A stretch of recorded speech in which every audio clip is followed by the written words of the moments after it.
네, 만나뵙게 돼서 반갑습니다. 안녕하세요. 네, 그, 이렇게 만나뵙게 돼서 굉장히 반갑고요. 저도 사실은 그, 이 자리에 이렇게 쓴 게 굉장히 감회가 새로워요. 아까 여쭤보니까 이 영광홀이 2007년도부터 이제 예술 그 공연장을 바뀌었는데 그 이전에 이렇게 밴드 연주하는 곳이었거든요.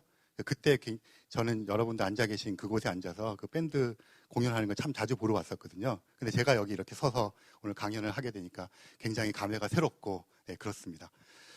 오늘 소개 영상 보시고 또 그 소개 말씀 들으신 것처럼 그 빅 히스토리라고 하는 그런 큰 주제를 가지고 이제 강연이 시작되는 것 같고요. 영광스럽게도 제가 처음에 시작을 하게 됐습니다. 저는 이제 천문학자인데요. 천문학자의 좋은 점들이 여러 가지가 있는데 그런 것 중에 하나가 뭐를 하면 제일 먼저 하게 되는 경우가 굉장히 많아요. 왜냐하면 빅뱅으로부터 세상이 사실은 모든 세상이 시작된 거잖아요. 우리가 지금 알고 있는 과학 지식에 의하면.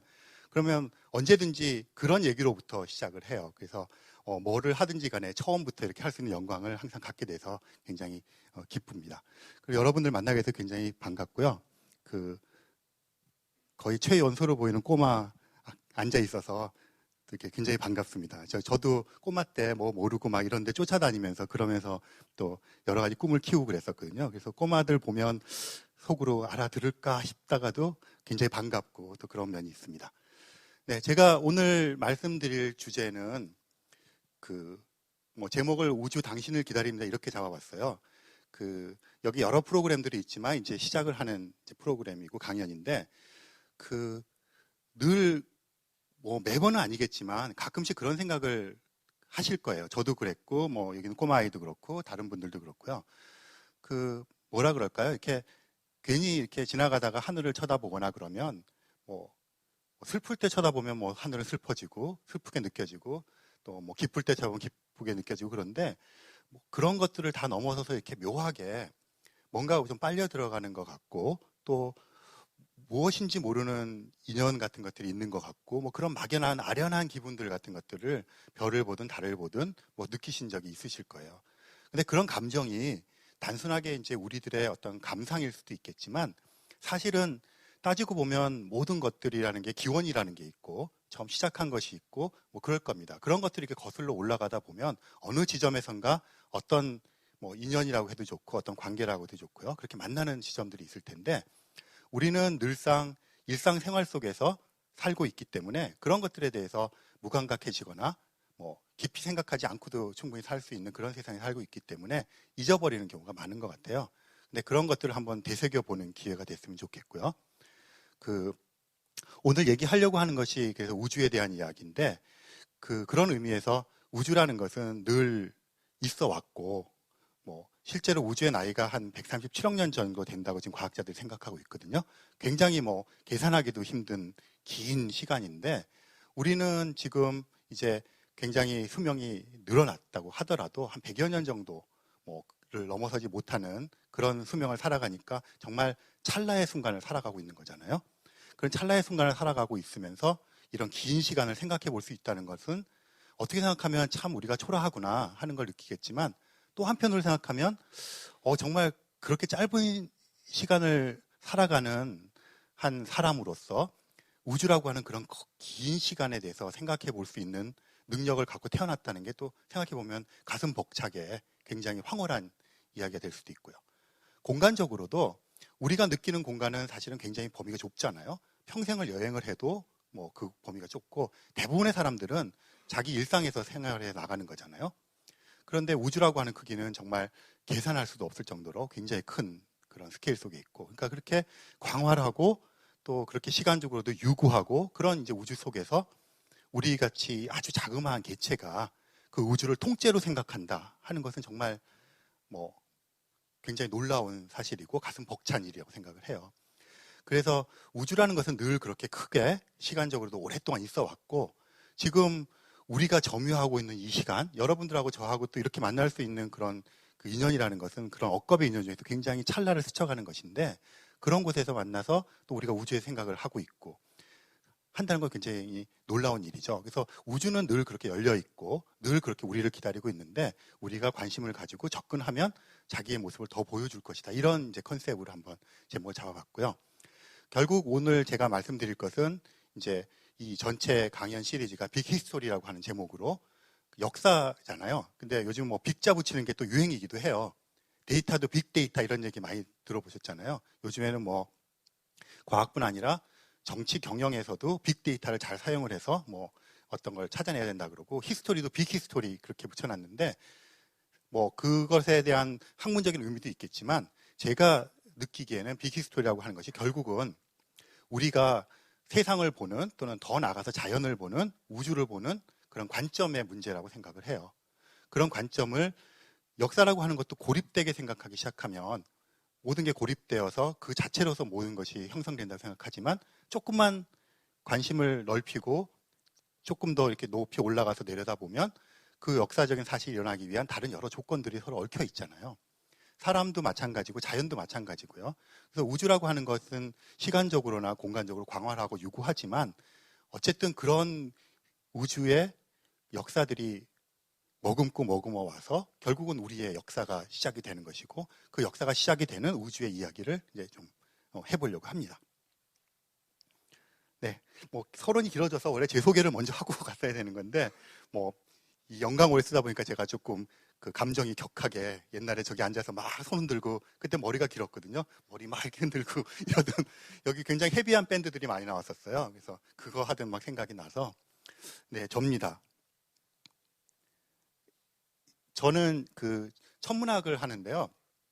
흔히 천문학자라 그러면 늘 갖고 있는 생각이 큰 망원경을 가지고 눈으로 이렇게 천체를 바라보고 있는 그런 걸 상상을 하실 텐데 저는 전파 천문학자거든요. 요 뒤에 있는 게 전파 망원경이에요. 이게 미국의 뉴멕시코주에 있는 그 굉장히 넓은 평원에 있는 전파 망원경인데 저는 이제 이런 전파 망원경, 요게 작아 보이지만 지름이 25m짜리예요. 저런 게 여기 37대가 있거든요. 그게 Y자 형태로 밑에 그 기찻길 그 레일이 깔려 있어서 쭉 한꺼번에 모았다가 펼쳤다 막 이렇게 해요. 근데 모으면 전체 모아놓으면 3km 반경 안에 다 들어오고요. 길게 펼치면 37km예요. 한쪽 끝까지.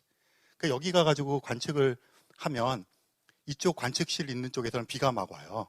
근데 저쪽 37km 바깥은 쨍쨍해요. 그러니까 말이 37km지 여기서 아마 일산이나 분당 가는 거리 정도 될 거거든요. 그만큼 사이에 망원경이 널려 있는 거예요. 37대가. 그러니까 규모가 엄청 큰 거잖아요. 그래서 이런 큰 망원경을 가지고 관측을 하는 거예요. 근데 그런 사람들을 전파 천문학자라고 부르거든요. 근데 전파 천문학자들은 눈으로 망원경을 절대 안 봐요. 전파라고 하는 게 여러분들이 갖고 계신 핸드폰, 또 라디오, 텔레비전 이런 게 다 전파를 사용하는 것이거든요. 전파 천문학자들은 또 마찬가지로 핸드폰을 사용을 해요. 우주로부터 오는 전파를 받아서 분석을 하기 위해서. 그런데 우리가 사용하는 핸드폰이랑 다른 것은 여러분이나 제가 사용하는 핸드폰은 굉장히 작잖아요. 작을수록 퀄리티가 좋은 거고 그런데 전파 망원경은 클수록 좋은 거예요. 무조건. 왜냐하면 우주에서 오는 전파는 굉장히 강해요. 원래 나오는 전파는. 하지만 우주는 너무 멀어요. 거리가. 우주에 있는 모든 천체들은. 그래서 이게 오면서 이제 전파가 뭐든지 에너지가 약해지거든요. 약해져서 지구에 도달을 해서 너무나 미약해요. 어느 정도 미약하냐 하면 조금 과장을 섞어서 계산을 하면 1년 내내 전체 우주에서 오는 전파가 지구로 쏟아질 거 아니에요? 그거를 다 모아서 어디 건전지에다가 담아요.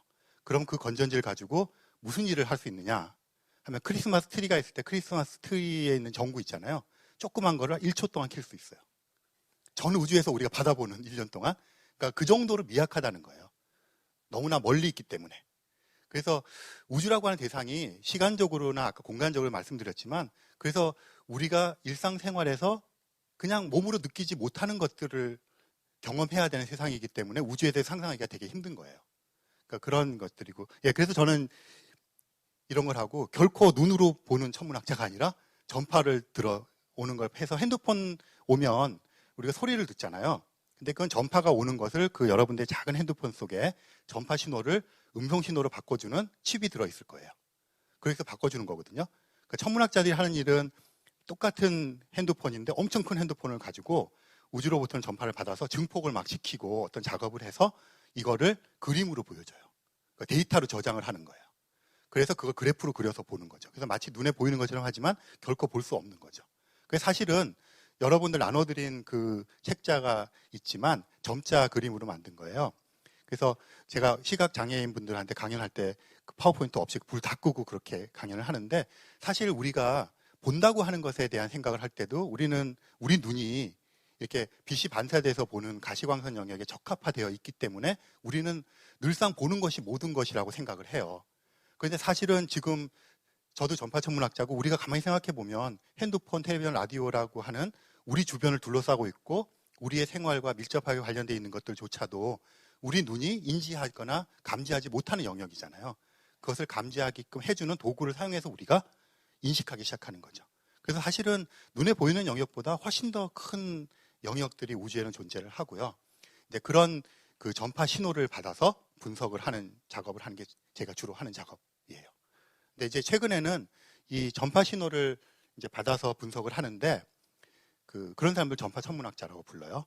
그 천문학자한테가 질문을 받아서 제일 곤란한 질문 중에 하나가 망원경 있어요? 라고 물어봐요.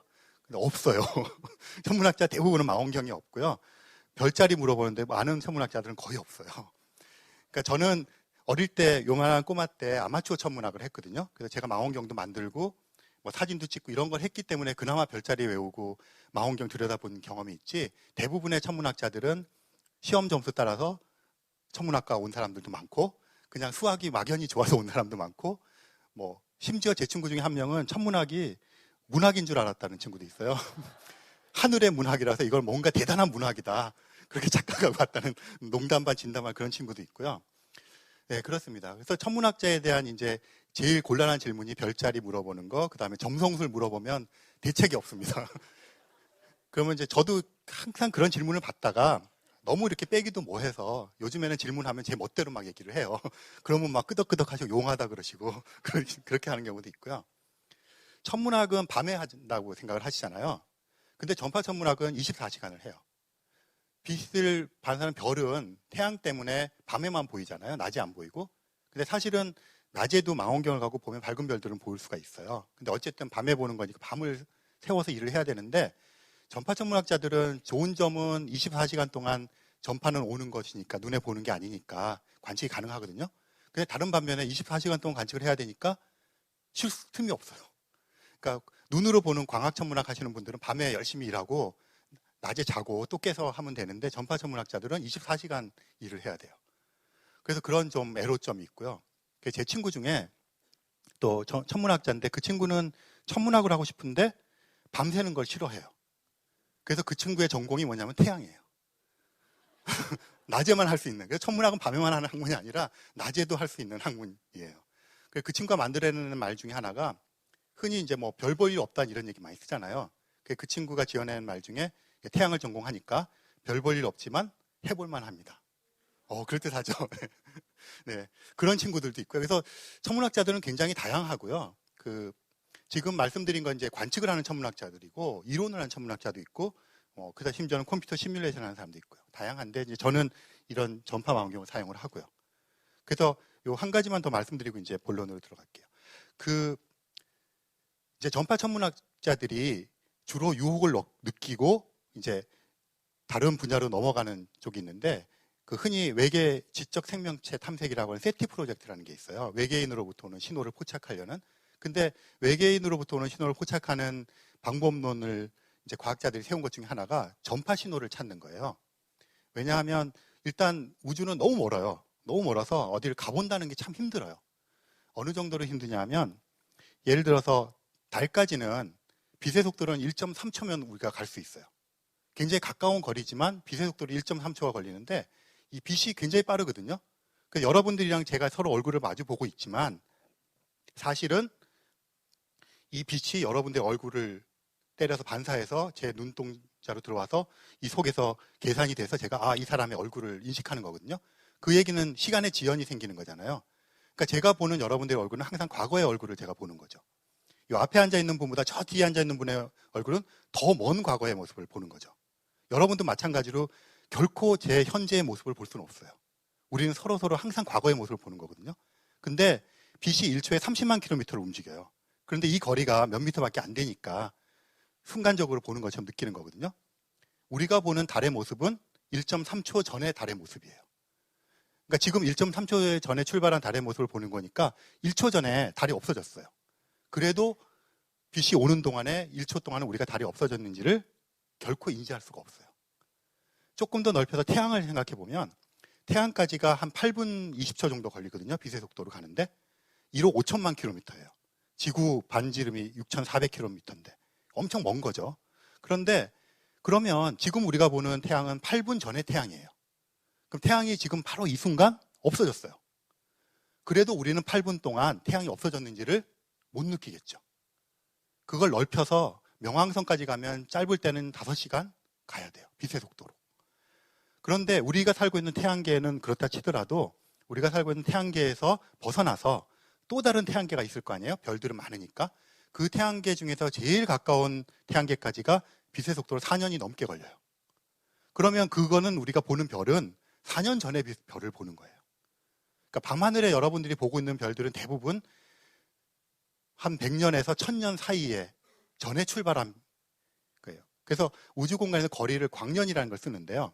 예를 들어서 4광년 그러면 빛의 속도 4년 가야 되는 거리, 100광년 그러면 빛의 속도 100년 가야 되는 거리, 북극성이 한 200광년 정도 떨어져 있을 거예요. 제가 숫자는 정확하지 않은데 그럼 200년 전에 출발한 빛을 지금 보는 거예요. 그 사이에 뭐가 일어나는지는 우리는 알 수 없어요. 우리 눈으로 볼 수 있는 가장 먼 별이 한 1000광년 정도 돼요. 맨눈으로. 그럼 별은 온통 과거의 모습만 보는 거잖아요. 그러니까 너무 먼 거예요. 그래서 직접 가서 외계인이 있는지를 판단하면 제일 좋겠지만 거의 불가능하니까 어떤 생각을 했느냐 하면 우리를 생각해 보니까 우리는 지금 지구라고 하는 곳에 살고 있으면서 여러분들 핸드폰 거의 다 갖고 계시고 텔레비전, 라디오 막 돌아다니잖아요. 그래서 만약에 외계인들이 태양을 관측을 해요. 그럼 그 주위에 이제 지구가 돌고 있으니까 원래 태양에서 나와야 되는 전파 신호가 있을 거 아니에요. 자연적으로 있는 뭐 태양이 빛을 내듯이 태양도 전파 신호도 내고 적외선에서도 빛을 내고 이래요. 그거는 태양이라고 하는 별이 가지고 있는 고유한 물리적인 성질 때문에 그렇거든요.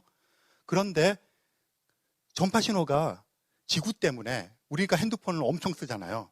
라디오도 돌아다니고 라디오도 1900 아마 제 기억이 맞다면 1901년도에 첫 상업방송 라디오가 탔고요. 1930년대에 베를린 올림픽 하면서 텔레비전이 전 세계적으로 중계가 되기 시작하면서 전파를 타기 시작했어요. 그러면 그런 전파들이 수도 없이 지금 나오고 있는데 지구를 밖에서 보면 원래 지구가 태양 전파를 반사해서 나와야 되는 자연적인 전파 이외에 굉장히 인공적인 핸드폰, 라디오, 텔레비전 같은 전파 신호가 나올 가능성이 있죠. 그런 거를 다른 별에서 찾아보는 거예요. 그래서 혹시나 원래 나와야 되는 아주 자연스러운 자연 상태에서의 전파 신호 이외에 좀 이상한 인공적인 신호가 나오면 그것은 어쩌면 외계 지적 생명체들이 존재해서 우리같이 과학기술 문명을 건설했을 가능성을 얘기해 주는 거잖아요. 그래서 천문학자들, 전파 천문학자들이 그런 관측을 하는 쪽으로 많이 관심을 갖게 돼요. 자연스럽게. 도구는 똑같잖아요. 전파 망원경이고 단지 어떤 것을 신호로 보고 어떤 것을 잡음으로 보느냐예요. 전파 천문학자는 자연에서 나오는 신호를 신호로 보고 여러분들이 쓰는 핸드폰 신호 같은 게 들어오는 걸 다 잡음으로 보는 거예요. 근데 외계인을 찾는 전파 천문학자들은 거기서부터 나오는 잡음을 신호로 보고 자연 상태에서 나오는 신호를 잡음으로 보는 거예요. 관점을 바꿔서 보는 그런 식이죠. 네, 그런 것들을 좀 관심 있게 보고 있습니다. 네, 서론이 계속 길어졌는데요. 일단 본론으로 이제 들어가서 우리가 살고 있는 지금 우주에 대해서는 많은 것을 우리가 알고 있어요. 알고 있는 것 중에 굉장히 상식적으로 배워서 알고 있는 게 되게 많아요. 그런 것 중에 하나가 지금 우리가 살고 있는 우주가 팽창하고 있다. 그런 얘기들 많이 들어보셨죠. 팽창하고 있다는 얘기는 우주 공간 자체가 팽창하고 있다는 얘기예요. 말 그대로. 그 얘기는 뭐냐 하면 우리가 살고 있는 공간이 지금 이거잖아요. 우리가 어떤 공간 안에 지금 다 모여 있어요. 모여 있는데 우주가 공간적으로 팽창하고 있다, 우주가 팽창하고 있다 하는데 우리는 전혀 느끼지 못하고 있는 거예요. 만약에 우주 공간이 팽창하고 있다면 우리가 여러분들이 앉아있는 의자들이 있잖아요. 그럼 의자 밑에 있는 바닥이 공간이라고 치면 바닥이 점점 넓어지는 거예요. 그래야 그야말로 공간의 팽창이잖아요. 그러면 여러분들은 의자에 가만히 앉아있는데 나는 안 움직이는데 밑바닥이 점점 넓어지면서 커짐에 따라서 서로 막 멀어지는 것처럼 보이기 시작하고 이런 현상이 우리 일상에서도 막 일어나야 될 거예요. 그래야 우리가 우주가 팽창하고 있구나 하는 걸 실감할 텐데 우리가 살고 있는 이 환경 속에서는 결코 그런 일은 없죠. 우리의 키는 늘 그대로고 우리가 걸어다니는 도로는 늘 그대로예요.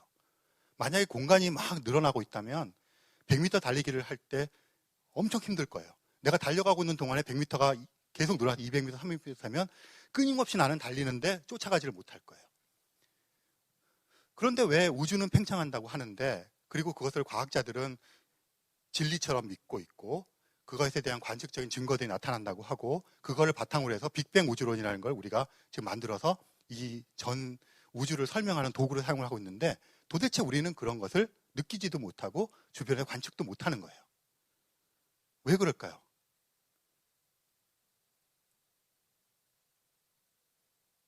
혹시 막 팽창하는 우주를 보신 분 계세요? 땅이 막 이렇게 늘어나는 것들을 우주가 팽창하고 있다는 게 그래서 힘든 거예요. 개념적으로는 팽창하는가 보다. 하지만 도대체 우리는 감각적으로 느끼지 못하는 것에 대해서 상상하기가 굉장히 힘들잖아요. 말은 쉽지만 우주 공간이 팽창한다는 것이 굉장히 힘든 얘기예요. 그런데 사실상 우주 공간은 팽창하고 있는데 그래서 비유를 들죠. 그러니까 예를 들어서 고무줄 같은 비유를 많이 들어요. 고무줄이 있는데 고무줄에다가 1cm씩 간격으로 눈금에다가 까만 눈금을 칠해놔요. 그리고 고무줄을 쭉 끌어당기는 거예요. 그러면 간격이 1cm였는데 내가 쭉 끌어당기니까 간격이 2cm 늘어났어요. 그러면 고무줄의 길이가 2배로 늘어났죠. 그 눈금 위에다가 뭘 하나씩 얹어놓으면 눈금 위에 얹혀있는 애들은 가만히 있는데 쭉 끌어당긴 거예요. 눈금 위에 있는 애들의 크기는 변하지 않고. 그러니까 그런 행위, 고무줄을 길게 쭉 늘어뜨리는 행위가 우주가 팽창한다고 가정을 해보면 고무줄의 길이가 2배, 3배가 늘어나는 게 우주가 2배, 3배 늘어나는 거예요. 그런 것들이 실제로 일어나고 있는 것인데 우리는 못 느끼는 게 그 고무줄에 만들어 놓은 눈금들이라고 생각해보고 눈금 위에 우리가 서 있다고 생각을 해봅시다. 그러면 가만히 서 있는데 저쪽에 다른 쪽에 눈금 위에 서 있는 어떤 친구랑 나랑 서로 이렇게 마주보고 있는데 하면서 이렇게 서로 멀어지는 거예요. 나는 안 움직이는데. 그게 우주가 늘어나기 때문에 그런 것이고 이 공간의 예를 들면 여러분들이 아까 말씀드린 것처럼 다 앉아 있는데 바닥이 막 2배, 3배가 늘어나는 공간인 거예요. 그런데 그 정도 늘어나는 스케일이 우주 공간이라고 하는 그런 스케일에서는 늘어나는데 지구라고 하는 공간에서는 결코 늘어나지 않고요. 그럼 태양계는 늘어날까? 태양계가 우주가 팽창하니까 태양계도 늘어나는가 하면 그렇지 않아요. 그 얘기는 뭐냐면 지구와 태양 사이의 거리가 아까 한 1억 5천만 킬로미터 된다 그랬잖아요. 그 거리가 일정하다는 얘기예요. 그러면 우리 태양계 같은 그런 태양계가 한 수천억 개가 모여서 우리 은하라고 하는 은하를 형성을 해요. 그럼 그 은하는 우주가 팽창하니까 은하의 크기가 점점 커지냐? 은하의 크기가 점점 커진다는 얘기는 그 속에 있는 태양과 태양계의 거리가 멀어진다는 얘기거든요. 그러면 아까 처음 말씀드렸던 태양계 바깥에 있는 한 4년 정도 빛의 속도로 가야 되는 어떤 또 다른 태양계가 있는데 걔네들하고의 거리가 점점 멀어져야 되느냐? 실제로는 그 거리는 일정하게 존재를 해요. 은하의 크기는 그대로란 얘기예요. 그럼 도대체 어디서부터 팽창을 하느냐 하는 건데 은하와 은하 사이의 거리가 팽창을 하는 거예요. 마치 여러분 개개인들이 은하라고 생각을 하면 여러분들은 가만히 있고 바닥이 우주라고 생각하면 공간이 팽창을 하는 거예요. 그럼 이제 거기서 질문을 던지는 게 우주 공간은 팽창을 한다는 사실은 또 굉장히 복잡한 얘기지만 그렇다고 생각을 하면 왜 은하들이라고 하는 것들은 팽창하지 않을까? 또 그 속에 있는 태양계는 왜 팽창하지 않을까? 우리 몸은 왜 막 커지지 않고 그대로 있을까? 근데 사실은 답은 굉장히 간단해요.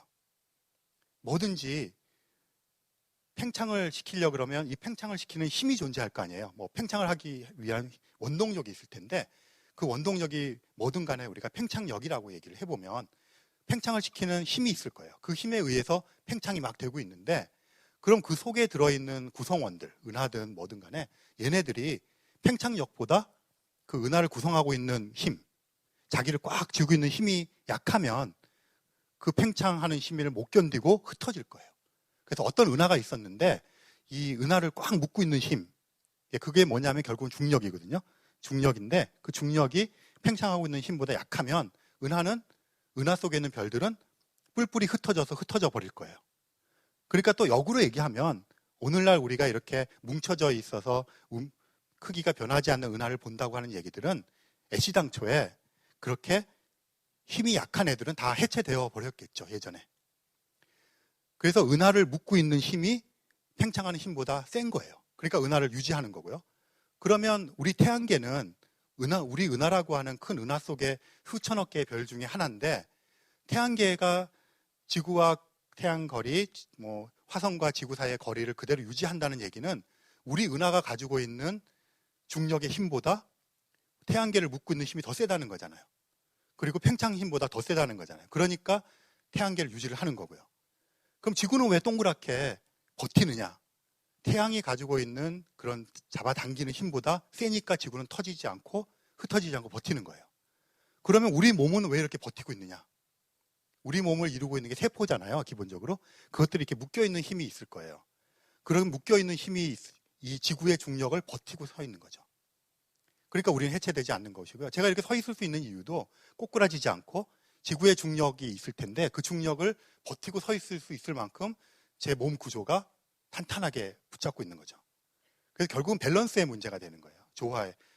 팽창하는 힘보다 다른 것들을 묶고 있는 힘들이 강하기 때문에 버티고 있는 거죠. 그렇지 않은 우주도 존재할 수 있겠죠. 어떤 우주에서는 팽창하는 힘이 굉장히 강한 거예요. 그런 우주에 우리가 살고 있다 그러면 애시당초 우리가 존재하지 못했겠죠. 그러니까 우주라고 하는 공간에서 지금 팽창 얘기를 한 가지를 했지만, 팽창한다는 사실이 굉장히 다른 세상의 얘기 같지만 그 팽창하는 팽창력, 속도랑 팽창에 가까우니까 팽창하는 속도가 엄청나게 빠르거나 팽창력이 엄청나게 강했다면 은하를 묶고 있는 힘도 약해져서 은하를 형성하기도 되게 힘들었을 테고, 그 속에 있는 태양계 같은 것들을 온전하게 보존을 하기도 힘들었을 테고, 우리에게 필요한 건 시간이잖아요. 지구가 태양계가 50억 년 전쯤에 태어났고 지구는 한 45억 년 전쯤에 태어났어요. 그리고 우리가 알고 있기로는 다음 강연에서 생물학적인 얘기를 이어서 다른 분들이 하시겠지만, 그런 생명체가 지구상에서 탄생을 굉장히 초창기에 했다고 생각을 해요. 화석적인 증거들이 거의 38억 년까지 거슬러 올라가거든요. 그리고 나서 그 몇십억 년 동안의 기간을 진화의 진화를 거듭해서 이렇게 생각을 할 수 있는 인간으로 우리가 태어났고, 이런 강연도 하고 생각도 해보고 우주를 통째로 생각하는 그런 존재로 있는데, 만약에 그런 팽창하는 힘이 조금이라도 더 강했다면, 온전한 은하를 만들지 못하고 거기서 태양계를 형성하지 못하고 지구를 형성하지 못했다면 우리는 없는 거죠. 그래서 그렇게 생각을 해보면 우리랑 완전히 떨어져 있을 것 같은 이 우주의 모든 사건들이 사실은 굉장히 밀접하게 우리를, 결과론적인 얘기지만 우리로 하여금 여기에 존재하게 했던 것이죠. 그래서 그런 우주의 패턴을 연구를 하는 것을 우주론이라고 얘기를 해요. 우주가 전체적으로 어떻게 태어났고 변해갔느냐. 그래서 지금 팽창한다는 말씀을 드렸는데, 이게 사실은 그 빅뱅 우주론의 처음이자 마지막이에요. 팽창하고 있다는 개념이 제가 비유를 한두 가지 들어서 말씀드렸지만 굉장히 어려운 개념이에요. 어렵다는 얘기는 그 자체가 가지고 있는 개념적인 어려움도 있지만 우리가 일상에서 느끼는 건 설명할 필요가 없잖아요. 근데 느끼거나 하는 스케일을 벗어났기 때문에 사고를 해야 되고 상상을 해야 돼요. 그런데 우리 뇌는 일상생활에서 우리가 생활해 나가고 생존해 나가고 적응해 나가는데 적합하게 진화를 했기 때문에 그런 거를 단박에 이해하지 못하는 게 너무 당연한 거고, 그런 거를 막 단박에 이해하는 사람들을 우리가 천재라고 부르지만 그건 좀 이상한 사람들인 거죠. 따지고 그러니까 그런 사람들이 열심히 공부를 해서 머릿속으로 막 해놓은 결과를 우리는 이런 데서 얘기하고 즐기면 되는 거죠. 네, 그렇습니다. 그래서 기본적으로 이해 못하는 게 정상인 거고요. 그걸 이해를 막 했다고 그러고 막 하면 그건 4차원으로 가서 이상한 사람이 되는 거죠, 사실은. 네, 그래서 그런 팽창하는 우주를 기본으로 삼고 우리 우주가 어떻게 변해갔는가를 보는 것을 빅뱅 우주론이라고 불러요. 근데 왜 빅뱅 우주론이라고 부르느냐 가만히 생각을 해보면, 지금 우리가 살고 있는 우주가 팽창을 한다고 얘기를 했어요. 굉장히 간단한 관측적인 사실이에요. 팽창을 해요. 그 얘기는 점점 커진다는 얘기예요. 우리는 지금 여기서는 우리는 결코 느끼지 못하지만 저 은하를 벗어난 그런 공간 속에서는 우주가 점점 커지고 있고 은하와 은하 사이가 점점 멀어지고 있어요. 그런데 그 얘기를 가만히 생각해 보면 팽창을 우주가 태어나서부터 계속 해왔다는 얘기잖아요. 그런데 그렇다는 얘기는 과거로 돌아가면 어땠을까? 지금 우주의 나이가 137억 년 전구라고 과학자들이 생각을 해요. 굉장히 정확한 숫자로 따질 정도로 접근을 하고 있어요.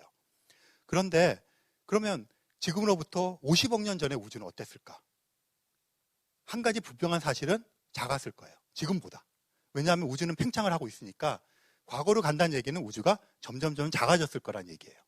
그런데 우주라고 하는 공간은 뭐 우리가 제일 잘 아는 물리 법칙이 뭐예요? 에너지 보존 법칙, 질량 보존 법칙. 이 속에 있는 모든 것들이 보존된다는 거예요. 그 얘기는 우주 공간이 컸는데 과거로 돌아가니까 우주 공간이 작아졌잖아요. 그 얘기는 지금 우주 속에 있는 모든 물질의 양은 똑같아요. 그러니까 뭐 예를 들어서 이 공간을 반으로 줄였어요. 그런데 여러분 각자나 저는 그대로 있는 거예요. 그러면 우리들 사이의 공간이 비좁아졌겠죠. 그러니까 밀도가 높아지는 거예요. 온도도 높아지고. 그래서 과거는 우주가 작았고 속에 있는 물질의 양은 똑같은데 공간이 줄어드니까 복잡해지는 거예요. 밀도가 높아지고 온도가 높아졌고. 더 줄이면 어떻게 되겠어요? 우주가 점점 작아져요. 우주가 1cm가 되었을 때를 생각해 봅시다. 그럼 여러분 전부 다를 1cm에다가 쑤셔 넣어야 돼요. 여러분뿐 아니라 태양, 토성, 몽창 다 어떻게 가능할까요? 일단 여러분하고 이렇게 저하고 우주가 줄어드는 걸 우리가 느끼면서 여행을 한다고 생각해 보면 점점 가까워질 거예요. 원치 않더라도 우리는 껴안아야 되고 원치 않더라도 꼭 껴안아야 되고 입술을 마주치기 시작해야 되고 그것도 모자라서 서로 흡수되기 시작할 거예요. 우리의 표면은 깨지기 시작하고 우리의 세포와 세포가 만나기 시작하고 그 다음에는 우리의 원자와 원자들이 만나기 시작할 거예요. 그것도 안 되면 해체되기 시작할 거예요. 1cm 공간에다가 여러분들을 다 집어넣고 우주를 다 집어넣으면 이런 형태의 모습으로 들어갈 공간이 없겠죠, 당연히. 그럼 우리를 이루고 있는 원자들로 쑤셔 넣어도 안 될 거예요. 그럼 어떤 일이 벌어지냐면 이런 물질들 상태로 존재를 못하고 에너지 상태로 변해버려요. 온도가 되게 높고 밀도가 높은 지역에서는. 그래서 초기 우주로 가면 굉장히 뜨거운 온도, 굉장히 높은 밀도를 상상하실 수가 있을 거고 그 속에서는 물질의 형태로 존재하지 못하고 에너지 형태로 될 거예요. 그래서 점점 줄여가요. 그러면 크기가 0이 되는 순간이 생길 거 아니에요? 그 순간을 우리가 빅뱅의 순간이라고 부르는 거예요. 우주가 생겨나는 순간이에요. 그러면 우주가 생겨났으면 그때부터 우주는 뭘 하느냐 하면 팽창을 시작해요.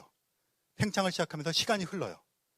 공간은 커지고 시간은 흘러가서 137억 년 동안 쭉 커져 오는 건데 커져 오면서 그 속에서 어떤 사건들이 일어나요. 어떤 사건들이 일어나냐면 빅뱅이 생겼으면 쭉 사건들이 일어나서 오늘날의 우주가 생기는데 아까 우리가 거꾸로 들어갔잖아요. 처음에 우리가 지금 살고 있는 우주에는 은하라고 하는 것들이 막 널려 있어요. 그 중에 한 우리 은하라고 부르는 은하 속에 우리가 살고 있고요. 그 중에 태양계라고 하는 속에 우리가 살고 있는데 거꾸로 이렇게 돌아갔어요. 다 가면서 은하가 은하끼리 뭉쳐지고 별끼리 뭉쳐지고 사람끼리 뭉쳐지고 그러면서 다 한 곳으로 녹아서 어떤 더 작은 원소들로 결국에는 에너지로 화해해버려서 정말 상상할 수도 없을 작은 공간 속으로 들어가 버리게 되는 거죠.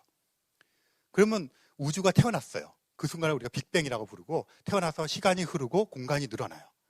그러면 어떤 일이 벌어지는가는 지금 말씀드린 것을 거꾸로 다시 얘기를 하면 돼요. 우주가 조금 커졌어요. 처음에 작을 때는 너무 뜨겁고 너무 밀도가 높은 공간이라서 물질이 존재할 수 없어요. 근데 우주가 어느 정도 커졌어요. 어느 정도 커지니까 이제 어떻게 됐겠어요? 밀도가 떨어졌겠죠. 그 다음에 공간이 넓어지니까 그 다음에는 온도가 떨어져요.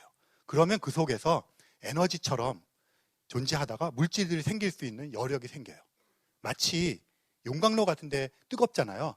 용광로 속에 뭐 쇳덩어리 집어넣으면 다 녹아있는 상태라고 생각을 하시면 돼요.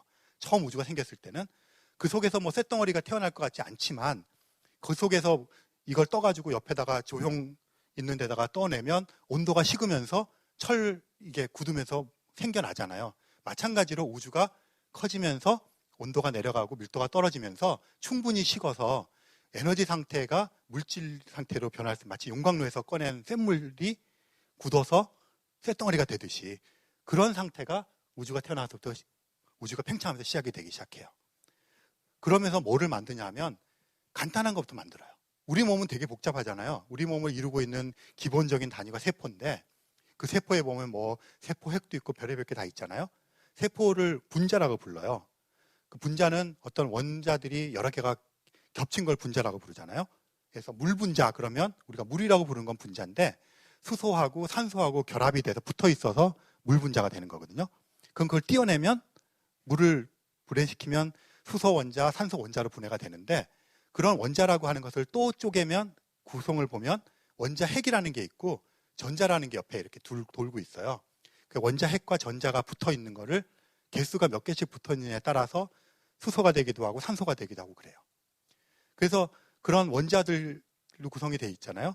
그런데 그걸 원자를 또 쪼개면 원자 핵과 전자가 있잖아요. 원자 핵과 전자가 또 쪼개질 거예요. 과거로 가면. 그 다음에 원자 핵이 또 쪼개질 거예요. 그런 식으로 쪼개지는데 그 역순으로 생기는 거예요. 처음에는 원자 핵을 만드는 재료들이 생기기 시작하고요. 뭐 쿼크라고 부르는 애들이 있어요. 그 다음에 전자 같은 애들이 생기기 시작하고요. 그러면 원자 핵들이 막 떠돌아다니고 있고 전자가 막 떠돌아다니고 있는 상태가 있다가 우주가 더 커지면 결혼을 해요. 원자 핵하고 전자가. 그전에는 우주가 너무나 밀도가 높고 공간도 좁고 온도도 높으니까 살기가 힘들어요. 같이 붙어서 안정되게. 근데 공간이 넓어지고 그러면 이제 결합을 하는 거예요. 그래서 원자 핵에 전자가 붙으면 수소 같은 게 생겨요. 그래서 실제로 우주의 나이가 굉장히 젊었을 때, 이게 137억 년 이렇게 얘기하는데 불과 한 5분? 3분에서 5분 정도가 되었을 때 원자 핵이나 전자 같은 게 다 만들어져요. 그때 만들어진 것들이 지금 재활용되는 거예요. 그러니까 우리가 지금 수소 원자라고 얘기할 때 원자 핵과 전자가 있다 그랬잖아요. 그 원자 핵과 전자는 나중에 뭐 50억 년 지나서 만들어진 게 아니라 처음에 몇 분 사이에 재료를 다 만들어 놨어요, 우주가. 그래서 우리가 쓰는 수소 원자에 있는 원자 핵이나 전자는 그때 만들어진 것을 우리가 지금 재활용하는 거예요. 그러니까 우리 몸을 구성하고 있는 산소에 붙어 있는 전자들, 수소에 붙어 있는 전자들, 우리가 마시는 저 물에 들어있는 H2O를 만드는 수소와 산소에 붙어 있는 전자들, 그 원자 핵들은 지금 만들어진 것이 아니라 그때 만들어졌다가 얘가 어떤 때는 어디에 붙어 산소가 됐다가 어떤 때 저기에 붙어서 수소가 됐다가 하는 것을 재활용하는 거예요. 우리가 물을 먹으면 얘가 흡수가 됐다가 우리가 배설을 하잖아요. 또 우리가 죽으면 미생물들이 와서 우리를 분해시키면 우리를 구성하고 있던 원소들이 다 분해가 되어서 자연으로 돌아가지만 파괴되지 않는 것은 그 원소들이에요. 그럼 걔네들은 또 다른 동물이나 식물을 만드는 구성원으로 쓰이는 거죠. 우리가 숨을 쉬잖아요. 그러면 제가 숨을 쉬어서 들이마시는 이 숨 속에는 옛날에 갈릴레오가 또는 코페니쿠스가 내뱉었던 그 숨이 돌아다니다가 공기 중에 돌아다니다가 제 입속으로 들어오는 거예요. 그러니까 쓸데없는 생각하는 과학자들은 그게 몇 년마다 돌아오는지 계산하고 그래요. 그래서 계산도 해보고 막 그런 것들 놀이를 하고 그러거든요. 그래서 여러분들하고 저는 지금 한 공간에서 같은 공기를 막 서로 공유하고 있으니까 이건 정말 대단한 인연인 거죠. 그래서 여러분들의 할머니가 내뱉었던 공기를 지금 마시고 있을 수도 있어요. 그렇게 우주는 순환하는 것이고 그 모든 것의 시작점에 빅뱅이 우주론이 있고 최초의 3분간이라는 얘기를 해요. 태초의 3분간이라는 책도 있거든요. 그게 무슨 얘기냐면 모든 물질의 재료가 되는 그런 원소들의 재료, 원자 핵이나 전자들이 처음에 3분에서 5분 사이에 다 만들어진 거예요. 그 다음에 우주의 나이가 이제 38만 년이라고 하는 시간이 되게 중요해요. 그 시기가 되면 원소들이 생기기 시작해요. 그러니까 전자하고 원자 핵이 만나서 수소, 헬륨 이런 애들이 생기기 시작해요. 우주에 있는 99.9%의 수소는 그때 생긴 거예요. 그래서 산소를 이루는 수소라든가 이 수소는 잘 파괴가 안 되거든요. 그래서 우리는 항상 우주 초창기에 만들어져 있는 수소가 어디에도 뭐 하여간 수소가 관련된 모든 분자들을 우리가 먹거나 숨을 쉬거나 물을 마시거나 할 때 우리가 들이마시는 것은 뭐 빙하에 녹아있던 그런 신선한 물의 그 경지를 떠나서 태초의 우주의 원소를 마시는 거예요. 우리는 모르지만. 그래서 모든 수소들이 그 정도에 다 생겨나거든요. 그래서 그런 것들이 재활용이 된다. 그런 말씀을 드리고요. 그 다음에는 뭐가 생기겠습니까? 수소, 뭐 헬륨 이런 간단한 것들이 생기면 그런 것들이 더 복잡한 게 생겨야 되겠죠. 여기 옛날에 과학 싫어하셨던 분들 많겠지만 화학할 때 주기율표 외우셨잖아요. 1번부터 100몇 번까지. 그 주기율표 번호 순서대로 거의 생겨요. 그러니까 수소가 1번이잖아요. 헬륨이 2번, 리튬이 3번. 그것들이 처음에 그 38만 년 무렵 때 대부분 생겨나요. 그 수소, 헬륨들은 대부분이 그때 생겨난 걸 재활용하는 것이고요. 그 다음에 산소, 질소, 탄소, 황인 이런 것들이 우리 몸을 이루는 되게 중요한 원소들인데요. 그런 것들을 이제 우주 공간 속에서 별 속에서 생기기 시작해요. 그 얘기를 해보도록 할게요.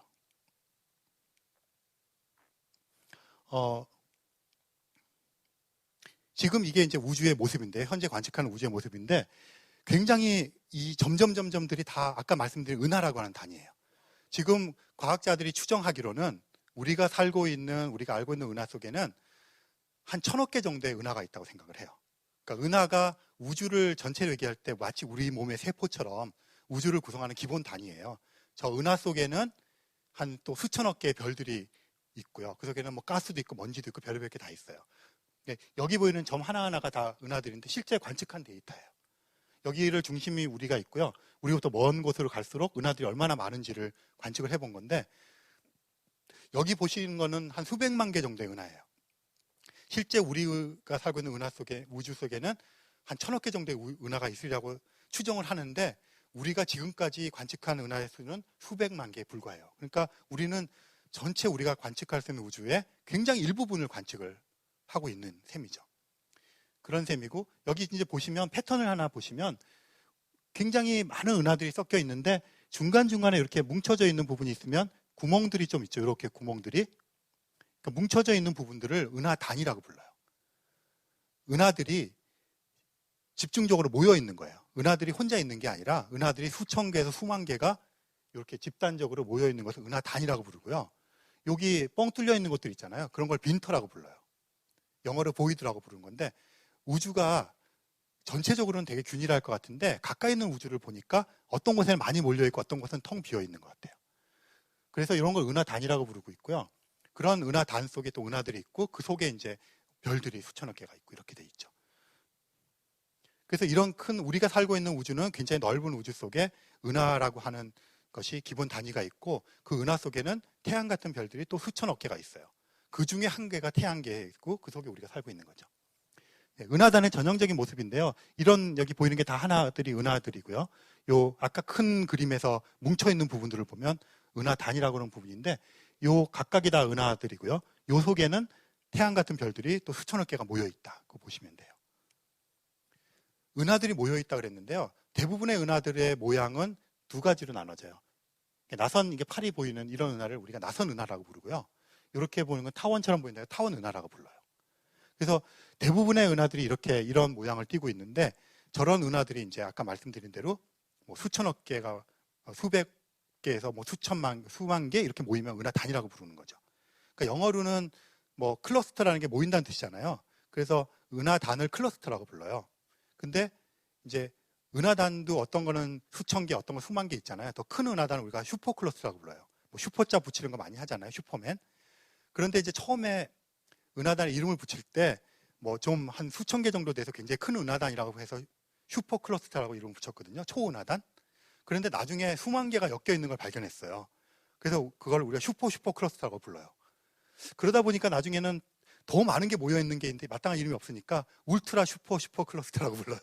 그래서 이름 보시다 보면 되게 웃기는 이름들이 처음에 잘 붙여야 되는데 적당한 수준에서 붙여놓기 시작하니까 뭐 슈퍼는 좀 이상하니까 울트라 슈퍼클러스터 막 이렇게 붙여나가고, 그 다음에 울트라 앞에다가 또 슈퍼 울트라 막 이렇게 붙이기 시작하고 그래요.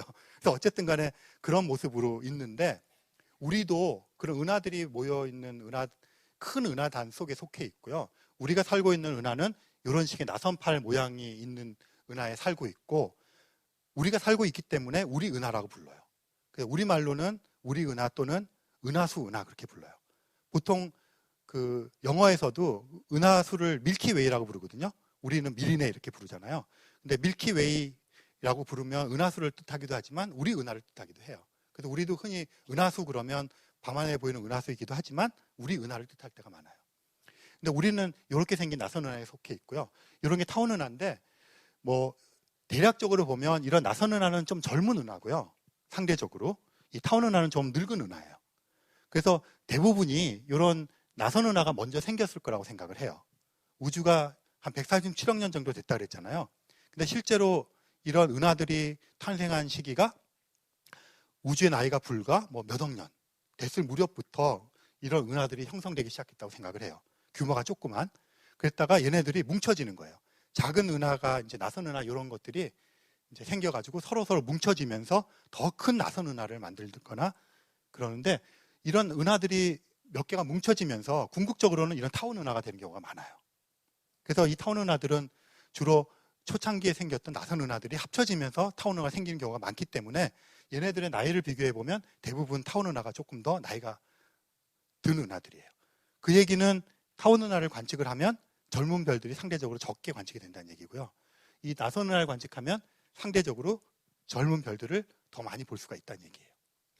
우리는 이렇게 생긴 우리 은하라고 부르는 나선 은하 속에 살고 있어요. 근데 우리가 살고 있는 곳은 어디냐면, 안 나와 있네. 우리가 살고 있는 곳은 어디냐면 여기가 이제 중심 부분이 되겠죠. 나선팔이 이렇게 있는데, 우리가 살고 있는 태양은 요 나선팔하고, 이거는 이제 우리 은하가 아니겠죠, 당연히. 우리는 우리 은하 안에 살고 있으니까 우리 은하를 바깥에서 본다는 건 불가능하겠죠. 우리는 이게 우리 은하랑 이제 좀 비슷하게 생긴 나선 은하인데요.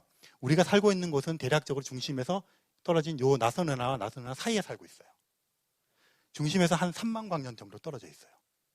그러니까 우리가, 여러분들이 밤하늘에 보는 별은 대부분 이 중심 쪽에 있는 별은 보이지를 않아요. 왜냐하면 이 중심부터 빛이 이렇게 와야 되는데 이 나선팔 같은데 계속 걸리겠죠. 빛들이 흡수되고. 그래서 안 보이는 것도 있고 너무 멀어서 안 보여요. 3만 광년 떨어져 있는 되게 밝은 별이라 하더라도 3만 광년을 날아오다 보면 빛이라는 것은 거리 제곱에 비례해서 어두워지거든요. 여기에 촛불을 켜놓고 이 촛불을 저기 멀리 2배 떨어진 곳에 하면 4배 어두워지고요. 그런 식으로 거리의 제곱에 비례해서 어두워지니까 멀면 멀수록 같은 밝기라도 어두워지잖아요. 그거를 3만 광년 거리 띄워놓으면 거의 안 보이겠죠, 아무리 밝아도. 그래서 우리가 보는 것은 이 태양 근처에 한 1000광년 정도 가는 거리에 있는 별들을 눈으로 보는 거예요.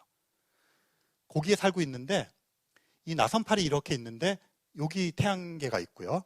이 태양계가 있으면 태양이 중심에 있죠. 그 주위를 지구가 공전을 해요. 1년에 한 바퀴씩. 그런데 이 태양 자체도 이 은하를 공전을 해요. 얼마나 빠른 속도로 공전을 하느냐면 1초에 대략 220km. 그러니까 우리가 살고 있는 그 지구가 막 공전을 하잖아요. 근데 이 태양계 자체가 초속 220km 속도로 이 중심을 공전을 해요. 방향은 이 나선팔 방향이 아니라 나선팔 거꾸로 방향으로 이렇게. 근데 태양은 지금 나이가 대략 50억 살 정도 되거든요. 그러면 이걸 벌써 도는데 한 2억 년 정도가 걸려요. 그러니까 한 20바퀴도 넘게 돌았겠죠. 그런데 처음에 태양이 태어날 때는 별들은 어디서 태어나냐면 이 나선팔에서 태어나요. 나선팔을 이렇게 언뜻 보시면 여기 뭐 구름 같은 것도 보이고 까맣게 보이는 것도 있잖아요. 조금 있다가 이제 보여드릴 사진에서 보시겠지만 별들이 만들어지는 재료가 그런 가스나 먼지들이거든요. 그런 공간, 나선팔 사이에는 좀 텅 빈 공간이잖아요. 거기에는 별을 만들 재료들이 없어요. 그런데 이 나선팔 위에는 별을 만드는 재료들이 풍부하거든요. 그런 데서 태양도 만들어지고 별들이 만들어져요. 그러니까 사실은 태양은 어딘지는 우리가 지금 추적을 잘 못하지만 너무나 오랜 세월이 지나서 이쯤에서 태어났다고 쳐봅시다. 어디선가 태어났을 거예요. 태어나서부터 속도를, 아까 말씀드린 속도를 가지고 얘가 공전을 해요. 도는데 이 태양계 같은 별이 도는 속도하고 이 나선팔이 쭉 도는 속도하고 틀려요. 별이 도는 속도가 나선팔이 도는 속도보다 훨씬 빨라요. 그 얘기는 뭐냐면 얘가 천천히 도는 사이에 여기서 태어난 별은 몇 바퀴를 도는 거예요. 그러다 보면 나선팔과 나선팔 사이를 지나갈 때도 있고 나선팔 지역을 지나갈 때도 있고 하겠죠. 대략적으로 이거를 도는데 한 2억 년이 걸린다 그랬잖아요. 이걸 한 바퀴 돌면서 태양이 나선팔 지역을 통과를 할 수밖에 없겠죠. 한 바퀴 도는 동안에 대략적으로 2번에서 3번 정도 통과를 해요. 그럼 어떤 일이 벌어지느냐 하면 우리는 지금 여기 살고 있어요. 그 얘기는 주변에 별들이 상대적으로 많지 않다는 얘기죠. 그래서 지금은 제일 가까운 별이 아까 말씀드린 대로 빛의 속도로 가도 4년이 걸리는 정도로 떨어져 있어요.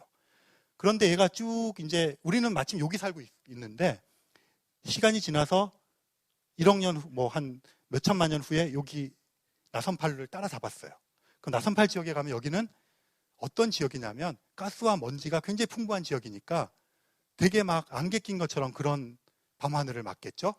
또 한 가지는 여기는 별들이 막 새로 태어나니까 별이 많을 거예요.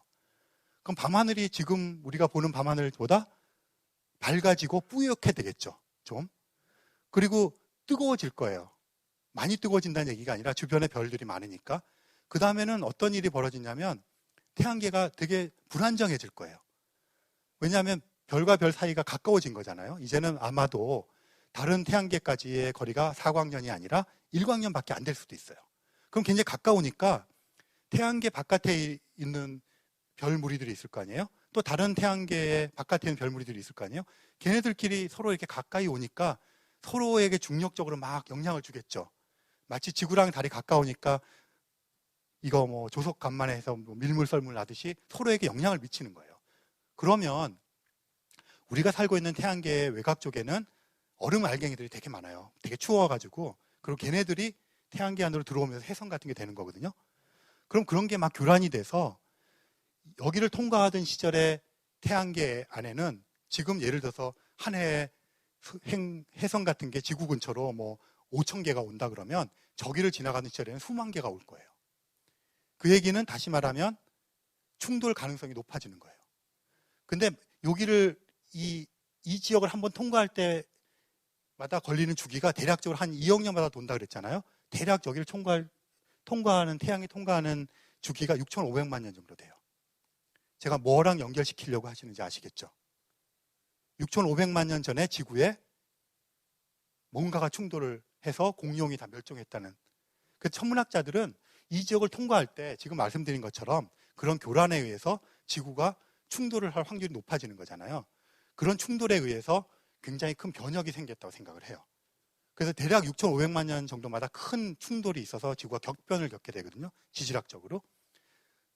그래서 우리는 지금 다행히 이 사이에 살고 있고 시기적으로는 또 지구 내에서는 간빙기에 살고 있고 빙하기가 아닌. 그래서 우리 문명이 살기에 굉장히 적합한 상황에 살고 있는데 곧 이제 빙하기가 닥치겠죠. 몇만 년 내로. 그러면 우리는 또 한 번의 생존을 위한 투쟁을 해야 될 거고요. 지금 여기를 돌고 있는데 몇백만 년 지나면 여기를 통과할 시절이 오면 또 충돌 위협에 엄청나게 노출이 될 거예요. 그러면 6,500만 년 전에는 물론 인류는 존재하지 않았고 공룡은 멸종을 했잖아요. 그럼 인류의 멸종의 이제 기간에 도래를 하는 거죠. 그런 위협들이 닥쳐오기 시작하는 거죠. 그래서 우리가 지금 여기에 살고 있는 것들이 시기적으로도 우리는 어쩌면 이 긴 우주의 세월 속에서 이런 생각을 할 수 있는 짧은 순간에 살다가 장렬하게 사라져갈 운명일지도 모르는 거죠. 네, 밤하늘에 이제 별을 보면 굉장히 많은 별들이 있는데 이거는 이제 굉장히 찍기 쉬운 사진이에요. 제가 찍은 사진은 아니고 인터넷에서 다운로드 받은 거지만 그 카메라를 이렇게 셔터를 열어놓고 그냥 하늘에다 대고 찍으면 노출이 되고 지구가 자전하니까 별이 이렇게 흘러서 보이는데 실제로 별의 색깔이 다양해요. 보시는 것처럼. 그러니까 언뜻 여러분들이 별을 딱 보면 그냥 다 하얗게 보여요. 하얗게 보이는 이유는 별이 원래 하얘서가 아니라 별빛이 우리 눈으로 들어와서 우리 눈에 이제 그 색을 인식하는 세포들이 있을 거 아니에요. 그 세포를 때려서 우리가 색을 인식하는 건데 빛이 약하잖아요. 별빛이라는 건 워낙 약한 빛이라 그랬잖아요. 그러니까 약하니까 금방 딱 봤을 때 사람을 이렇게 보면 우리가 색깔을 금방 인지를 하잖아요. 반사해서 들어오는 빛이 워낙 강하니까. 근데 별빛은 워낙 약하기 때문에 우리가 인지하는 빛의 양이 인지할 수 있게 충분한 정보가 안 들어오는 거죠. 근데 가만히 하늘을 쳐다보고 있으면 뭐 5분이건 10분이건 누워서 가만히 쳐다보고 있다 보면 빨간색 별부터 눈에 들어오기 시작해요. 그리고 파란색 별, 노란색 별 이런 것들이 눈에 들어오기 시작해요. 우리 눈이 감지하기 시작하는 거예요. 그것은 이제 데이터가 축적이 되는 거죠. 여기에. 마치 카메라 찍을 때 노출 시간을 길게 주면 보이지 않던 더 어두운 것까지 찍혀나가는 거나 마찬가지로 우리 눈에다가 노출을 주는 거예요. 그래서 실제로 가만히 이렇게 5분, 10분 이렇게 쳐다보고 있으면 자기도 모르는 사이에 빨간색 별이 민감하니까 빨간색 별부터 노란색 별, 파란색 별까지 다 이렇게 들어오기 시작해요. 그래서 굉장히 예뻐요. 그리고 더 예쁘게 보시려면 쌍안경을 가지고 여름철이 되면 은하수가 머리 위를 이렇게 넘어가거든요. 이렇게 머리를 넘어가는데 이렇게 누워서 은하수를 따라서 이렇게 쌍안경을 가지고 이렇게 왔다 갔다 하면서 보시면 굉장히 많은 별들이 들어오는데 그 쌍안경을 갖고 보면 별빛을 더 잘 모으는 거거든요. 그래서 별들도 또렷하게 보이고 색깔이 굉장히 예쁘게 또렷하게 보여요. 그래서 누워서 이렇게 맨눈으로 봐도 멋지지만 쌍안경을 갖고 이렇게 그냥 누워서 이렇게 보시면, 네. 그리고 뭐 사실 저도 연애할 때 그 방법 많이 썼는데요. 이렇게 옆에 이렇게 일단 연애를 해서 별을 보려면 어두운 곳을 가야 되고요. 그 다음에 별을 보면서 이렇게 뒤로 이렇게 넘어가잖아요. 이렇게 보면서 자연스럽게 넘어가게 하고 이렇게 팔을 버리면 이렇게 해서 굉장히 낭만적인 걸 연출할 수도 있고요. 또 별자리 몇 개만 외워두면 대충 틀려도 잘 못 오르니까. 그리고 뭐 별자리 전설은 아름다운 게 있지만 뭐 덧붙여서 유리한 쪽으로 이렇게 얘기를 하면 굉장히 낭만적이고 의외로 잘 넘어오고요. 그렇게 되는 경우가 있습니다. 그리고 혹시 관심이 있으시면 가서 돌고래 자리를 한번 찾아보세요. 잘 모르는 자리고 어두워요. 3등성 별자리인데요. 북극성이 2등성이에요. 그래서 서울 하늘에서 간신히 보이거든요. 북극성이. 근데 3등성인데 진짜 돌고래처럼 이렇게 생겼어요. 근데 그게 어디에 있냐면 은하수가 이렇게 지나가는 은하수 바로 바깥에 있어요. 그래서 은하수로 뿅 뛰어 들어가는 것처럼 보이는 돌고래 자리인데 주로 3등성 별이라서 서울에서 찾기는 엄청 힘들고요. 약간 불빛이 없는 교외로 나가면 잘 보실 수가 있어요. 거기 가서 보시면 이제 일단 은하수를 이렇게 보면서 그 돌고래 자리의 전설이 이 돌고래가 사랑의 메신저예요. 전설이. 그래서 이제 남녀를 이어주는 사랑의 메신저 역할을 하는 이제 별자리 전설이 있고요. 그리고 예뻐요. 이렇게 모양이. 그래서 그거를 보기 위해서는 신경도 막 거기다 써야 되고 모든 신경을 집중해야 되니까 이제 그런 사이를 노려도 되고요. 이제 돌고래 자리가 예쁘거든요. 이렇게 보석처럼 이렇게 물음표 거꾸로 한 것처럼 동그랗게 돼 있고 그게 이렇게 퐁당 뛰어드는 거니까 적절하게 전설을 만들어서 응용을 하시면 되고, 실제로 그 천문학 하는 분이나 아마추어 천문학 전문가들, 아마추어로 이제 취미로 별을 보는 사람들 사이에서는 돌고래 자리를 갖고 프로포즈를 하는 게 공공연한 비밀이에요. 그래서 성공한 예들을 제가 많이 알고 있고요. 네, 그래서 한번 좀 조사해서 써먹어 보시면 좋을 것 같아요. 일단 우리가 별까지 왔어요. 이제 그 우주가 탄생해서 별까지 왔는데, 우리 은하라는 걸 아까 얘기했고, 우리 은하는 나선 은하라고 말씀을 드렸고요. 이 나선파를 따라서 가스와 먼지들이 되게 많아요. 가스와 먼지들을 우리가 성간 물질이라고 불러요. 성간이라는 건 별 사이란 뜻이고요. 물질은 그냥 물질이죠. 그래서 그 별과 별 사이에 있는 가스나 먼지들을 우리가 성간 물질이라고 불러요. 근데 별은 어디서 생기냐면 이 성간 물질에서 생겨요. 여기 보이는 게 오리온 자리에 있는 대성운인데요. 여기 보시면 빨갛게 보이고 파랗게 보이고 까맣게 보이는 게 있는데 이 까맣게 보이는 건 먼지예요. 우리가 일상에서 보는 먼지랑 다르지 않아요. 똑같은 먼지인데 크기가 조금 더 작은 먼지예요. 입자가. 방바닥에 굴러다니는 먼지랑 똑같은데 훨씬 더 입자가 작은 거예요. 이게 먼지고요. 먼지는 고체예요. 그리고 이건 가스인데 가스가 이제 빛을 내는 거예요. 그러니까 이 근처는 그 별들이 뜨거운 별들이 있기 때문에 이제 이온화됐다고 얘기를 하죠. 그래서 이런 빛들을 내는데 이것들은 이게 기체에서 나오는 빛들이에요. 그래서 이런 기체와 고체가 섞여 있는 이런 걸 성간 물질이라고 그러고, 이런 걸 우리가 영어로는 분자 성운이라고, 우리말로 번역한 분자 성운이라고 불러요. 여기에는 별의별 분자들이 다 모여 있거든요. 그리고 이렇게 나눠져 있는 이런 성운이 있는데, 이 성간 물질이 있는데 이것들이 별을 만드는 재료가 돼요. 얘네들이 보통 때는 이렇게 가만히 있다가 어떤 원인에 의해서 얘네들이 불안정해져요. 뭐든지 안정하면 그대로 있는 거잖아요. 안정하면 움직일 이유가 없어요. 그래도 있지만 뭔가 불안정해지면 뭔가를 모색을 하게 되잖아요.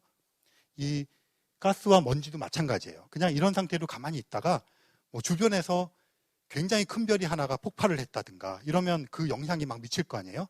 그럼 얘가 불안정해져요. 불안정해지면 얘네들이 요동을 치다가 뭉쳐질 때가 있어요. 이게 지금 이렇게 퍼져 있다가 뭉쳐지게 되면 어떻게 됩니까? 밀도가 높아지고 온도가 또 높아지잖아요. 그러면 거기서 뭔가 사건이 일어나요. 어떤 사건이 일어나냐면, 뭐든지 이게 밀도가 높아진다는 얘기는 그 속에는 물질과 물질 사이가 가까워진다는 얘기잖아요. 너무너무 가까워지면 어떻게 생각하냐면 이 속에는 분자들이 이제 분자 상태로 이렇게 힘들어지고 쪼개져서 원자 상태가 되고, 원자에서 전자 떨어져 나가고 더 깊숙이 결합하게 이렇게 되는 거예요. 마치 처음에 우리가 우주 초기로 갈 때 물질들이 분해되고 에너지로 바뀌는 것처럼 이것들이 엄청나게 수축이 되면 그런 현상이 일어나는 거예요. 그러다 보면 어떤 일이 일어나냐면 너무너무 밀도가 높아지고 온도가 높아지게 뭉치다 보면 거기에서 수소를 예를 들면 이 속에 수소도 있고 뭐 물 분자도 있고 산소도 있고 막 그럴 거 아닙니까? 수소를 예를 들면 수소가 가운데 원자핵이 있고 전자가 있는데 이제 이게 너무나 서로 밀도가 가까우니까 다가와서 전자들이 다 튕겨져 나가서 떨어져 나가 있는 상태가 되는 거예요. 그럼 원자핵과 원자핵이 서로 부딪히게 되겠죠. 원자핵과 원자핵이 서로 부딪혀서 하나가 되는 과정이 생길 거예요. 그게 뭐냐 하면 핵융합이에요. 핵과 핵이 만나서 하나가 된다는 의미에서 융합이잖아요. 만나니까. 그 다음에 핵분열은 원자핵이 하나가 있었는데 그게 두 개로 쪼개지는 걸 핵분열이라 그래요. 그래서 우리가 뭐 원자폭탄 얘기할 때 핵분열이 일어났다, 핵융합이랄 때 할 때 핵분열은 원자핵이 하나가 두 개, 세 개로 쪼개지는 걸 핵분열이라고 얘기하고, 근데 지금 얘기하는 건 융합이에요. 너무 가까워지니까 서로 융합을 하니까 어떻게 되냐면 하나와 하나가 만나서 두 개가 되다 보니까 막 힘을 쓸 거 아니에요. 그 과정에서 빛이 나와요. 빛이 나와서 생성되거든요. 그렇게 수소와 수소가 만나서 핵융합을 시키면서 이 가스 구름 속에서 빛이 나와서 밝아지기 시작할 순간을 우리가 별이 탄생했다고 얘기해요. 별은 마치 태양처럼 저렇게 딱 동그랗게 만들어져서 빛이 막 나는 것처럼 생각하시지만 사실 처음 생기는 원시별은 이런 속에서 굉장히 모양도 불규칙하겠죠. 막 뭉쳐지고 있으니까 불안정하고, 그런 와중에서 핵융합이 생기면서 빛이 탁 나오기 시작하는 거예요. 그 융합작용에서. 그러면 그 순간을 우리가 별이 탄생했다고 얘기해요. 그리고 그게 시간이 지나면서 안정화되면 태양 같은 별이 되는 거예요. 그래서 여기 보시면 이게 그 아까 말씀드린 가스 구름을 확대한 사진이거든요. 여기 동글동글하게 뭉쳐져 있는 게 태양계 같은 게 생겨나고 있는 걸 우리가 목격하고 있는 거예요. 이 알처럼 생긴 게. 이 크기가 태양계 크기 한 10배 정도 돼요. 얘네가 서로 또 뭉치면서 이 가운데에서 빛이 나기 시작하면 가운데가 막 뭉쳐서 태양 같은 별이 되는 거예요. 그럼 주변에 있는 떨거지들, 가스 먼지들 있을 거 아니에요.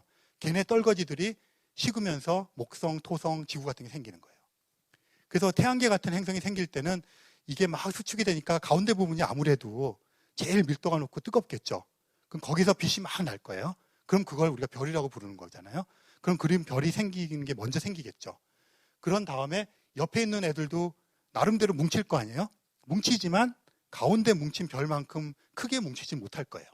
작게 뭉치니까 이게 스스로 자기네끼리 빛을 낼 정도로 뭉치지 못하고 어중간하게 뭉치는 거예요. 그러니까 목성 같은 애들은 자기 스스로 빛을 못 내요. 자기가 못 내고 태양빛을 반사하거든요. 그런 것들이 목성, 토성, 지구 같은 애들이 주위에 약간의 시간차를 두고 생길 거예요. 태양계 같으면 50억 년 전에 이런 과정을 거쳐서 가운데 태양이 생겨서 빛을 내니까 태양을 우리가 별이라고 부르는 거고요. 그 주변에 목성, 토성, 지구 같은 떨거지들이 생기는 걸 행성이라고 부르는데 그런 애들은 약 45억 년 전에 생겨요. 5억 년이라는 세월 동안 뭉치고 하는 과정을 거치는 거죠. 네, 그래서 이게 지금 허블 우주망원경이라고 하는 그 우주 공간에 떠 있는 망원경을 갖고 관측한 건데요. 이게 우리 같은 태양계가 생기고 있는 과정을 우리가 직접 목격하고 있는 거예요. 그러니까 굉장히 그 놀라운 우리들의 초기 모습을 보고 있는 것이죠. 이거는 플레이아데스 성단이라고 하는 건데요. 겨울철에 보면 오리온 자리가 이렇게 네모나게 있는데 뭐 별 3개 이렇게 나란히 있는 오리온, 아까 처음에 보신 오리온 성운이라는 게 이 오리온 네모 박스가 있으면 가운데 별이 3개가 이렇게 약간 아래쪽에 이렇게 3개가 나란히 있고요. 3개 나란히 있는 거 그 밑에 보면 아까 보셨던 오리온 성운이 있고 맨눈으로도 자세히 보면 믿으면 보여요. 그리고 믿지 않으면 안 보이고요. 그리고 뿌옇게 보이고 망원경으로 보면 또 이렇게 색깔까지는 구분이 안 가도 이렇게 뿌옇게 어떤 성운의 모습이 보이는데 그 오리온 자리가 있으면 그 옆쪽에 가면 뭐 황소 자리가 하는 별자리가 있고 빨간 그 황소 자리의 별이 보이고요. 그 근처에 보면 우리가 좀생이 별이라고도 부르는 플레이아데스 성단이 있어요. 이 붓게 플레이아데스 성단인데요. 여기 보시는 것이 갓 태어난 별들이에요. 저런 아까 보셨던 것 같은 그런 성운 속에서 별들이 탄생을 하면 이렇게 보여요. 근데 여기 보시면 이 옆에 지금 구름 같은 것들이 막 끼어 있잖아요. 별이 처음 탄생을 하면 어떻겠어요? 그런 가스나 먼지로부터 태어났으니까 뭐 사람으로 말하면 젖살 빠지지 않은 상태인 거죠. 그 다음에 잔털 같은 거 안 빠진 상태인 거죠. 그래서 여전히 별 주위에 이런 가스 같은 것도 있어요. 태양도 처음 태어났을 때 행성들이 생겼지만 행성과 태양 사이, 행성과 행성 사이에는 찌꺼기들이 엄청 많았겠죠.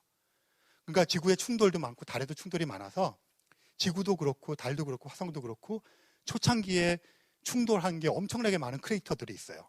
근데 최근에는 별로 충돌을 안 하거든요. 이 사이에 있던 것들이 다 쓸려 나가서 그래요. 오랜 세월 동안. 근데 이건 처음 태어난 별들은 이렇게 가스나 먼지들이 주변에 많이 남아 있어요. 젖살처럼. 걔네들이 이 별빛을 반사해서 보이는 거예요. 이게 처음 태어난 지 몇백만 년밖에 되지 않은 별의 대표적인 거고요.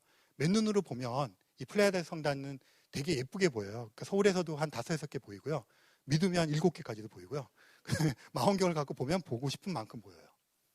그래서 이렇게 생기는 얘네들은 동시에 생겼잖아요. 그러니까 사실은 가스구름이 큰 가스구름 속에서 여러 개의 별이 동시에 생겨요. 그러니까 포도송이 생기듯이 막 동시에 생기거든요. 그런 애들이 아까 나선팔에 생기는 거예요. 그럼 같이 태어난 쌍둥이들이잖아요. 태양도 이런 식으로 집단으로 생겨났을 거예요. 그럼 낮지만 각각 자기가 가지고 있는 질량이 틀렸을 거예요. 몸무게가. 태어날 때 어떤 애는 무겁게 태어나고 어떤 애는 좀 작게 태어나고 움직이는 속도도 다 달랐겠죠. 그래서 얘네들이 벌써 50억 년이 지나니까 20몇 바퀴 도는 동안에 뿔뿔이 흩어진 거예요. 그러니까 사실 지금 태양 근처에 있는 별들이라고 해서 태어날 때부터 같이 있는 애들이 아니라 오다 가다 만난 사회 친구예요. 걔네들은. 그러니까 얘네들이 진짜 태어난 동기들이고 쌍둥이들인데 얘네들은 앞으로 공존을 하면서 다 뿔뿔이 흩어질 운명에 처해 있어요. 그래서 어떤 천문학자들이 하는 연구 중에 그런 게 있어요. 그러면 이렇게 같이 태어났던 별들이 있을 거 아니에요, 태양이랑? 그 별들을 추적해서 알아내고 싶은 거예요. 근데 굉장히 힘들겠죠. 왜냐하면 얘네들이 한 번 돌 때마다 도는 속도도 변할 테고 또 어떤 애들은 충돌했을 테고 뭐 이런 게 있을 거 아니에요. 그래서 20몇 바퀴를 돌면서 처음 태어났을 때 갖고 있던 물리적인 성질을 대부분 잃어버렸을 거예요.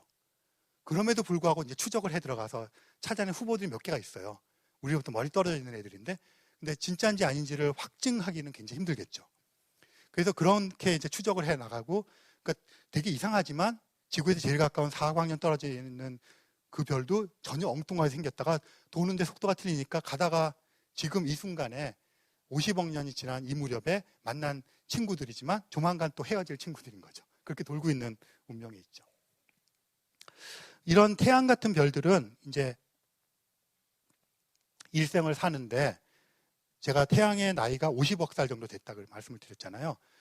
그 별들은 태어날 때 사람처럼 자기의 이제 몸무게를 갖고 태어나요. 질량을 갖고 태어나는데 어떤 별은 당연히 무겁게 태어나겠죠. 어떤 별은 가볍게 태어날 거예요.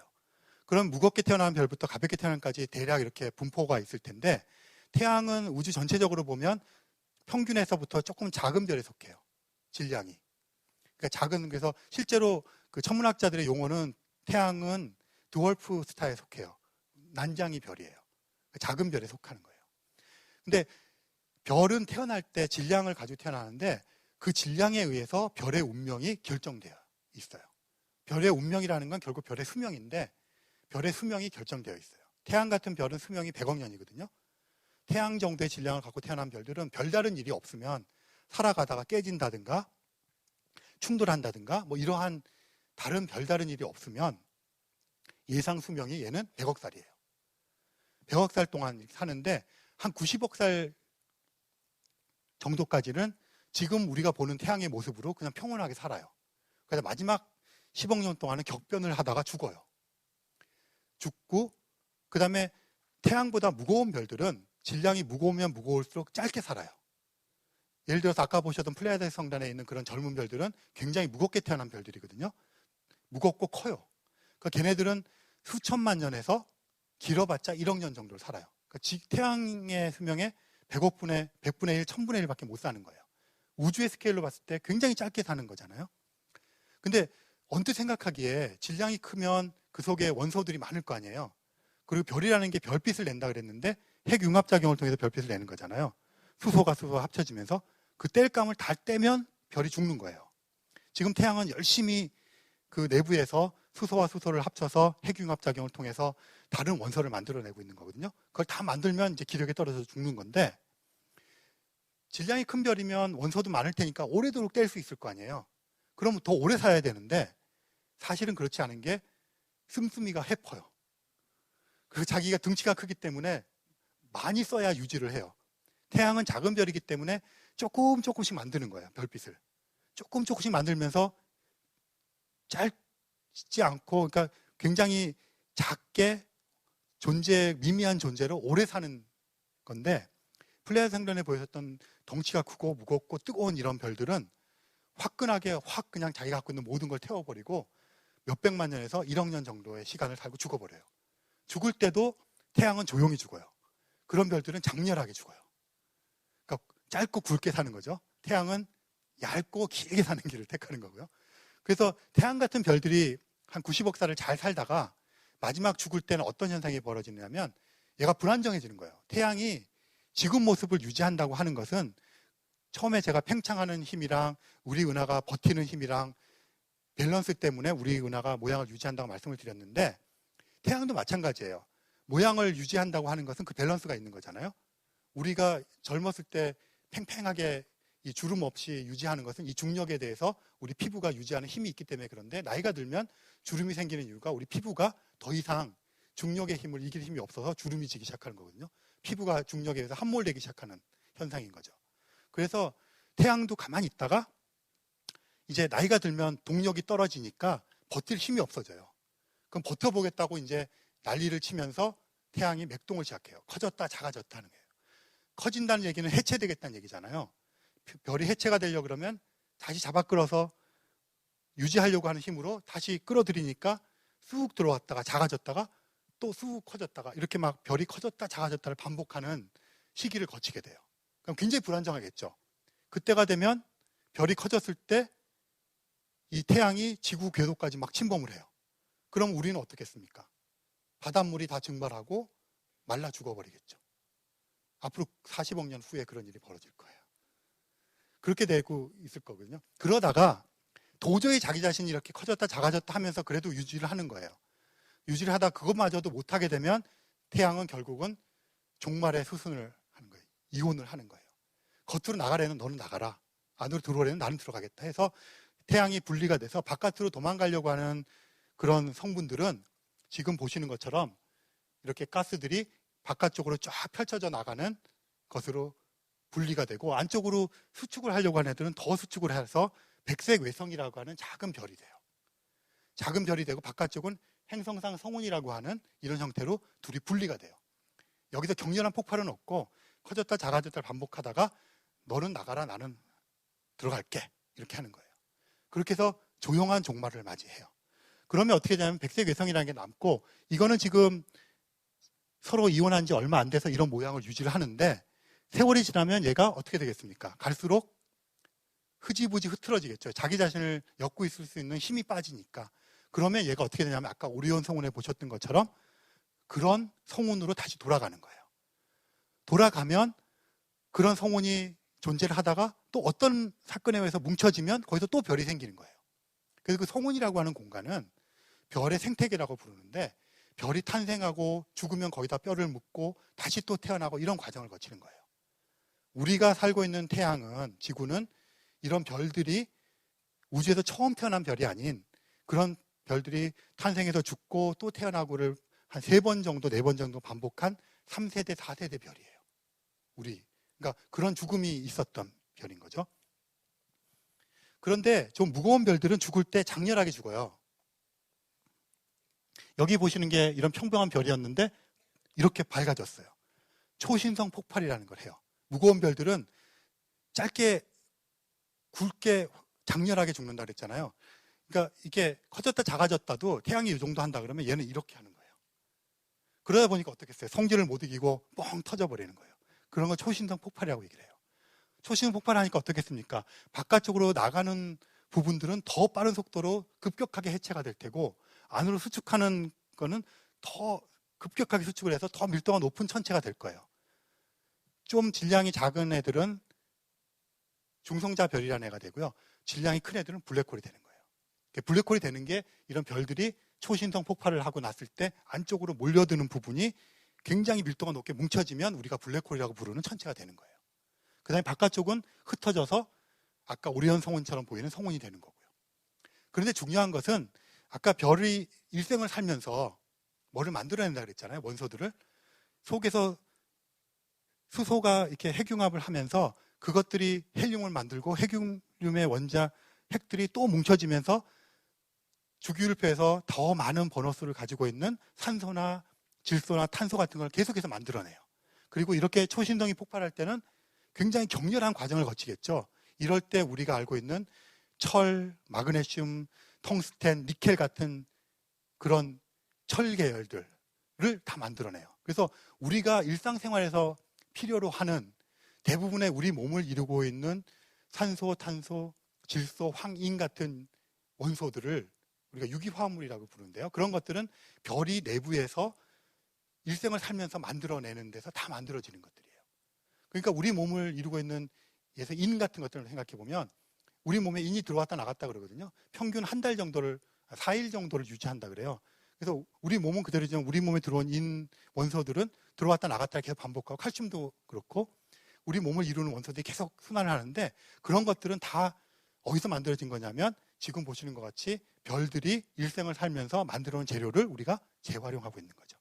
그러니까 우리는 가만히 앉아서 우주 저 멀리서 만들어져 있는 재료들을 끌어모아서 우리 몸을 이루고 살아가고 있는 것이 거죠. 그래서 흔히 별의 그런 뜨거운 핵융합이 일어나고 있는 내부를 우리들의 몸의 고향이라고 천문학자들은 얘기를 해요. 그리고 우리를 생각하는 별 먼지라고 얘기해요. 별의 먼지로부터 만들어졌는데 생각을 하는 거죠. 생각하는 별 먼지. 영어로는 스타더스트라고 얘기를 해요. 그래서 이렇게 돼서 블랙홀이 만들어지는 거고요. 예, 초신성 폭발하면 초신성 잔해. 아까 행성상소음과는 다르게 처음부터 막 흐트러지기 시작하는 모습을 보이고요. 네. 그래서 우리는 이제 그런 과정을 거쳐서 이런 태양계의 한 곳에 살고 있고, 이런 지구에서 오늘날 우리들의 모습으로 살고 있는 것이죠.